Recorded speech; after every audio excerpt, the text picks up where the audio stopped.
24/7 1969 बिंदु रूप की प्रैक्टिस। मीठे मीठे बच्चे, किसके सामने बैठे हो और क्या होकर बैठे हो? बाप तो तुम बच्चों को बिंदी रूप बनाने आए हैं। मैं आत्मा बिंदी रूप हूँ। बिंदी कितनी छोटी होती है और बाप भी कितना छोटा है। इतनी छोटी सी बात भी तुम बच्चों की बुद्धि में नहीं आती है। बाप तो बच्चों के सामने ही है, दूर नहीं। दूर हुई चीज़ को भूल जाते हो।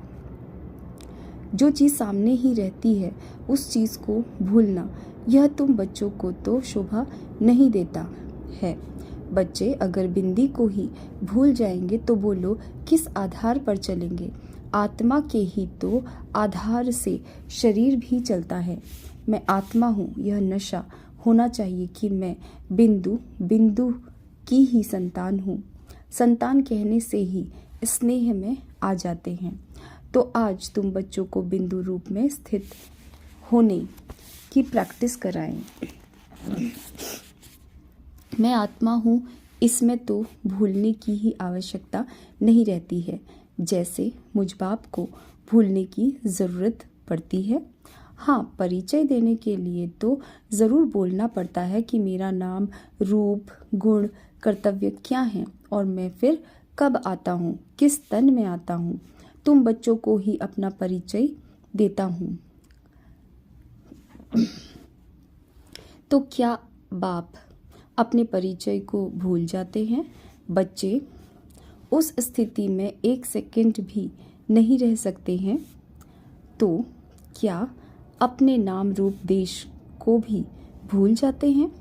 यह पहली बात है जो कि तुम सभी को बताते हो ही। मैं आत्मा हूँ, ना कि शरीर। जब आत्मा होकर बिठाते हो तभी उनको फिर शरीर भी भूलता है। अगर आत्मा होकर नहीं बिठाते तो क्या फिर देह सहित देह के सभी संबंध भूल जाते?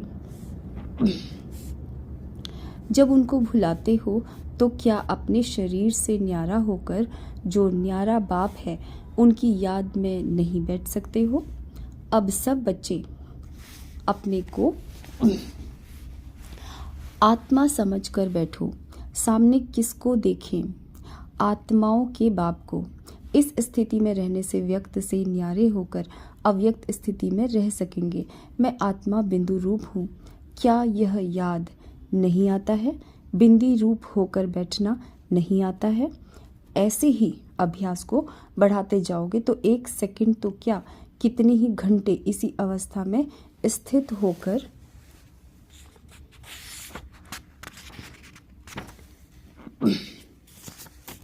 इस अवस्था का रस ले सकते हो। इसी अवस्था में स्थित रहने से फिर बोलने की ज़रूरत ही नहीं रहेगी।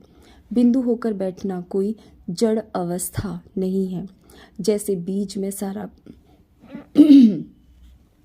पेड़ समाया हुआ है, वैसे ही मुझ आत्मा में बाप की याद समाई हुई है। ऐसे होकर बैठने से सब रसनाएं आएंगी और साथ ही यह भी नशा होगा कि हम किसके सामने बैठे हैं।